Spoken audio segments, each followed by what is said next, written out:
histoire vraie. Elle est arrivée à l'amie d'une de mes amies, Fran. Elle est hôtesse de l'air, elle aussi. Le vol avait débuté tout à fait normalement. Fran servait quelques boissons et distribuait des oreillers aux passagers. Le capitaine avait beaucoup d'heures de vol à son actif et il avait des nerfs d'acier. Mais le copilote venait juste de sortir de l'école d'aviation. C'était le genre de gars à s'évanouir la première fois qu'il voyait le masque à oxygène tomber devant lui. Enfin bref, cela faisait donc à peu près 1 heure qu'ils avaient quitté Istanbul pour se rendre à Singapour, quand le copilote s'excusa et se leva pour aller aux toilettes. Mais le problème, c'est que le copilote ne ressortait pas. Il était parti depuis 20-30 minutes et le capitaine commençait à s'énerver. Alors il appela Fran et lui demanda d'aller voir ce qui retenait le petit aux toilettes. Mais Fran ne pouvait pas parce que le chariot de boisson bloquait l'allée centrale. Alors le pilote décida d'aller se rendre compte par lui-même. Il brancha le pilote automatique de l'avion. Il entendit la porte se refermer derrière lui. La porte ne s'était pas simplement refermée, elle s'était également verrouillée. Le petit avait oublié d'enlever le verrou de sécurité quand il était sorti de la cabine. Maintenant, plus personne ne pouvait rentrer à l'intérieur. Et puis, une des passagères aperçut le pilote en train d'essayer d'ouvrir la porte de la cabine et elle se mit alors à hurler. « Ah! Il n'y a personne aux commandes de l'avion !» Alors, Fran essaya de calmer les passagers et leur demanda de bien vouloir regagner leur place. Elle voulut ensuite aider le capitaine à entrer dans la cabine de pilotage pour qu'il reprenne les commandes. Fran et le capitaine essayèrent d'enfoncer la porte. Un gars assez costaud essayait de leur donner un coup de main. Peine perdue. Une vieille femme qui se trouvait à l'arrière proposa que l'on enlève les gonds, mais la boîte à outils se trouvait dans la cabine de pilotage. Quand ils regardèrent à travers le judas de la cabine de pilotage, ils virent l'énorme sommet d'une montagne qui se dressait devant l'avion. Et l'avion se dirigeait droit vers lui. Et puis soudain, un homme se leva et s'écria du fond de l'appareil « Je peux crocheter n'importe quelle porte du moment qu'on m'enlève ça !» En moins de temps qu'il ne faut pour le dire, ce criminel, qui était en fait un perceur de coffre-fort, se tenait devant la porte et demandait quelque chose pour crocheter la serrure. Les passagers lui lancèrent des trombones et autres limes à ongles. Une nonne lui donna même les pinces à cheveux qui tenaient son couvre-chef. Mais ces objets étaient tous soit trop gros, soit trop petits. Et quand l'avion traversa de nouvelles turbulences, un petit garçon qui avait eu le mal de mer durant tout le voyage tomba dans l'allée centrale. C'est alors que le perceur de coffre-fort le remarqua, lui et son appareil dentaire. C'était un de ces appareils qui ressemble à une paire de rails de train avec des petits capuchons sur les dents et le fil d'acier qui passe par-dessus. Le capitaine et le perceur de coffre-fort réussirent à détacher une partie du fil d'acier, pendant que Fran empêchait l'enfant de gigoter. Mais impossible d'enlever l'appareil dentaire en entier. Ils durent alors amener le visage de l'enfant jusqu'à la serrure. Le perceur de coffre-fort fit jouer le fil d'acier à droite, puis à gauche. Le petit garçon n'était pas dans une position très confortable, mais tous les yeux étaient rivés sur lui. Génial! Toutes les alarmes se déclenchèrent, et alors que tout le monde à bord de l'avion faisait ses prières, le verrou fit un petit déclic et la porte s'ouvrit brutalement. Le capitaine se rua sur les commandes et redressa l'avion juste à temps. Et le reste du vol se déroula sans encombre. Et le copilote, me direz-vous? Son peigne était tombé derrière les toilettes et quand il s'était baissé pour le ramasser, sa cravate s'était coincée dans le petit rabat qui se trouve au fond de la cuvette. C'est une histoire vraie. Elle est arrivée à l'amie d'une de mes amies qui, depuis ce jour-là, prend soin de toujours avoir sur elle un deuxième jeu de clés. Quant au copilote, il conduit à présent le bus numéro 7 qui relie Palmdale à Tacoma. Ceci est une histoire vraie. Elle est arrivée à l'ami d'un de mes amis. Herbie n'avait que 3 ans quand il reçut en cadeau son premier vélo, un tricycle d'occasion. Mais il prenait soin de ce tricycle comme si c'était une Porsche de 80 000 $. Et puis, à l'âge de l'adolescence, Herbie se mit à laver des voitures après l'école pour se faire un peu d'argent. Il répétait sans cesse un de ces jours « Je m'achèterai une magnifique Porsche ». Alors, vous pouvez imaginer ce qui arriva le jour où il vit une petite annonce dans le journal local. À vendre, Porsche de 1965. Cette histoire se passa en 67, la voiture était donc presque neuve. Mais ce qu'il y avait de plus incroyable, c'était son prix, qui était seulement de 50 $. Vous avez bien entendu, 50 $ pour une Porsche qui en valait des milliers. Herbie se dit qu'il devait s'agir d'une sorte d'erreur typographique, mais il se rendit quand même à l'adresse indiquée sur l'annonce. La voiture était garée devant la maison. Et il s'agissait bien d'une Porsche de 1965.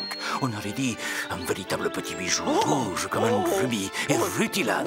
Bien entendu, Herbie présuma alors qu'il devait y avoir une erreur de prix dans la petite annonce. Mais la dame sortit et lui dit « Oh, l'annonce est exacte, le prix est bien de 50 $. Herbie examina attentivement la dame pour voir si elle avait toutes ses facultés.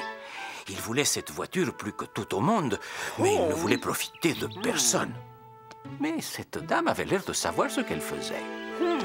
Herbie n'avait peut-être que 16 ans à l'époque, mais il en savait déjà beaucoup sur les voitures. Alors il dit qu'il voulait essayer la Porsche pour voir si elle fonctionnait. Aussitôt qu'il eut tourné le coin de rue, loin des yeux de cette dame, il s'arrêta et ouvrit le capot. Le moteur de la Porsche avait vraiment l'air comme neuf. D'après le chiffre qu'indiquait le compteur, la voiture n'avait effectué que 140 km. Il conduisit la Porsche jusqu'à une station d'essence et demanda au mécanicien d'y jeter un coup d'œil. Ce dernier démonta presque entièrement la voiture, mais ne trouva rien d'anormal, mis à part un léger petit cliquetis. « Ah ah !» s'écria Herbie. « Il y a donc bien quelque chose qui ne va pas. » Le mécanicien démonta et inspecta chaque pièce de la voiture. Et vous savez ce qui faisait ce bruit de cliquetis dans la Porsche? Une bague. Une alliance d'homme qui avait simplement dû glisser dans le montant de la portière. Ce n'était qu'une vieille alliance. À part cela, la Porsche était vraiment parfaite. Herbie aida le mécanicien à remonter la voiture. Il retourna chez la dame et lui tendit les 50 $. Il la regarda alors droit dans les yeux. Et si cette femme était une voleuse de voiture? Elle avait pourtant un air assez innocent, mais Herbie avait déjà entendu dire que les arnaqueurs profitaient de la crédulité de gens comme lui. Mais pas cette femme. Elle lui donna les papiers du véhicule, ce qui rendait ainsi la vente officielle et on ne peut plus légale. Au moment de repartir avec sa nouvelle voiture, Herbie se souvint de l'alliance. Il la montra à la dame, lui indiqua où il l'avait trouvée et lui dit qu'il avait cru qu'elle lui appartenait. Elle lui répondit que cette alliance était celle de son mari, qu'il avait probablement enlevée quand il avait rencontré cette autre femme. Elle lui dit que son mari, qui vivait à présent avec cette autre femme, lui avait demandé de vendre la voiture et de lui envoyer tout l'argent qu'elle aurait pu en tirer. Ce qui faisait exactement 50 $. C'est une histoire vraie. Elle est arrivée à l'ami d'un de mes amis, Herbie, qui aujourd'hui est devenu un vendeur de voitures anciennes très renommé. Mais il ne se séparera jamais de sa vieille Porsche de 1965 qu'il lave et qu'il fait briller lui-même tous les dimanches. Ceci est une histoire vraie. Elle est arrivée à l'ami d'un de mes amis. Ryan s'occupait d'élaborer des systèmes de sécurité intégrés. Son travail consistait essentiellement à protéger de l'extérieur ce qu'il y avait à l'intérieur. Mais Ryan avait une autre passion, les automobiles de collection. En fait, une voiture en particulier, la sienne. C'était une Alfonso de Credenza de 1934, un coupé décapotable d'avant-guerre. Ryan l'avait trouvé lors d'un voyage en Toscane et l'avait rapporté par bateau. Il avait mis des années à la restaurer minutieusement. Quand il eut terminé, elle était unique en son genre, la seule Alfonso de Credenza dans le monde entier. Ryan l'avait fait évaluer. Sa passion était devenue un bel investissement qu'il fallait soigner et mettre à l'abri des voleurs. Et Ryan s'y connaissait bien en sécurité. Il fit creuser le terrain qui se trouvait derrière chez lui et construisit un bunker. Il n'y avait pas de fenêtre et il était très bas. Les murs en béton avaient 1 mètre d'épaisseur. Le bâtiment était entouré de douves remplies de piranhas féroces. À l'intérieur du bunker se trouvait la De Credenza. Ryan la garait toujours dedans en marche arrière. Il trouvait qu'elle avait l'air extraordinaire, prête à bondir sur les routes. Puis, il l'arrimait au plancher de béton en faisant passer des fixations en acier trempé dans les roues. Ryan allait alors dans la salle de contrôle pour mettre en marche le système de sécurité. D'abord, il mettait en place le cocon, une bulle en plastique à l'épreuve des balles, à l'aide d'un bras hydraulique.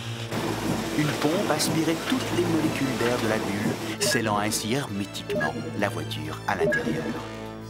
Ryan avait inventé un réseau de rayons laser entrecroisés pour détecter la présence d'un intrus. Si quelqu'un traversait un des rayons, l'ordinateur localisait instantanément sa position et des pistolets robotisés envoyaient des fléchettes empoisonnées qui paralysaient l'indésirable. Et bien sûr, il y avait un système de caméras de surveillance. Un matin, de bonne heure, Ryan décida d'aller faire un tour avec sa Decradenza. Il coupa le système de sécurité, sauta dans sa voiture et sortit du bunker. L'auto ronronnait comme un château. Après en avoir mis plein la vue des voisins, il la gara en sécurité dans le bunker. Puis il prit le train de banlieue pour aller au travail. En rentrant chez lui cet après-midi-là, Ryan alluma son moniteur de surveillance.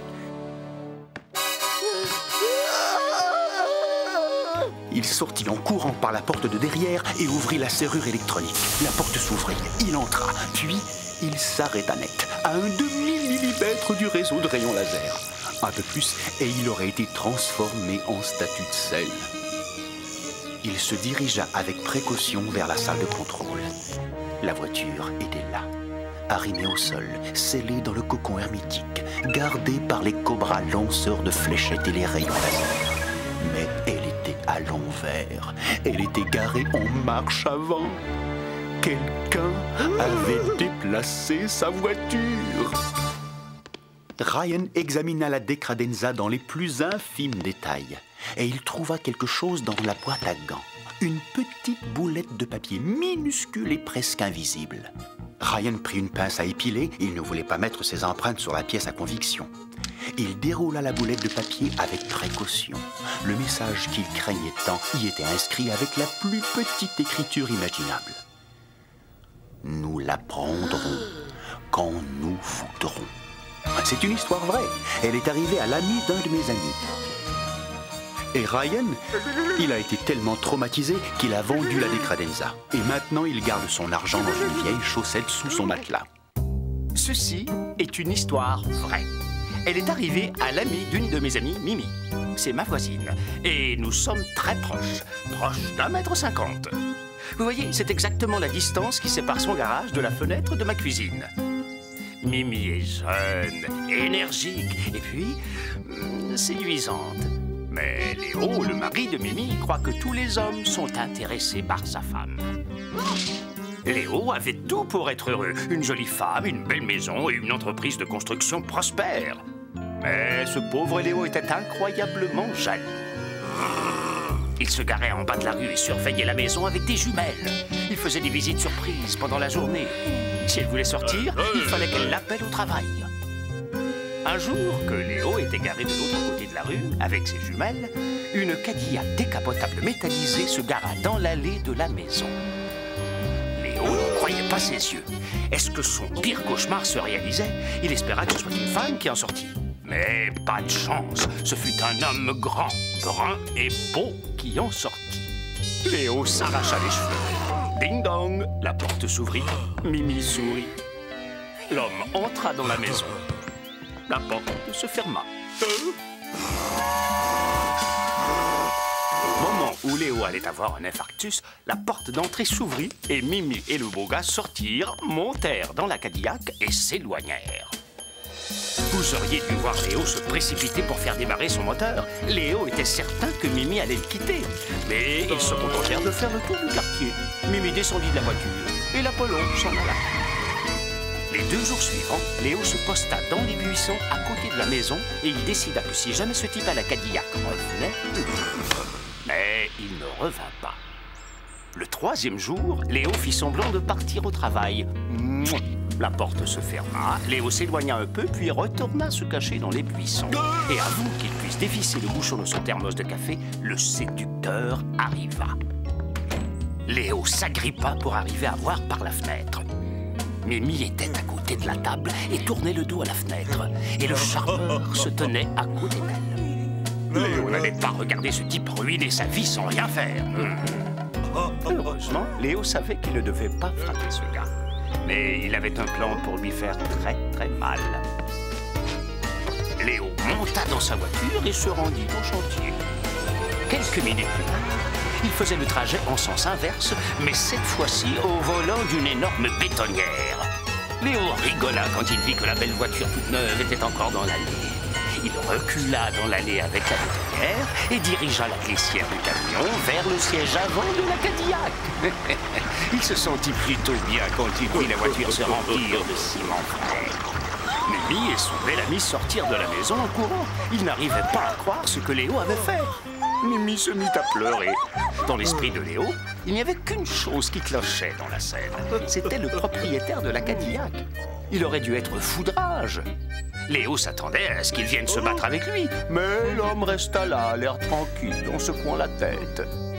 Mimi s'arrêta de pleurer assez longtemps pour dire « Joyeux anniversaire !» et courut dans la maison. L'homme expliqua qu'il était vendeur de voitures et que Mimi venait de lui acheter cette Cadillac pour faire une surprise à son mari le jour de son anniversaire. Il tapota une enveloppe pleine de billets qui se trouvait dans sa veste et dit au revoir. C'est une histoire vraie. Elle est arrivée à l'ami d'une de mes amies. En ce qui concerne Léo, le temps qu'il se remette de ses émotions, le ciment avait durci et depuis, la voiture est la plus grosse décoration de jardin de tout le quartier.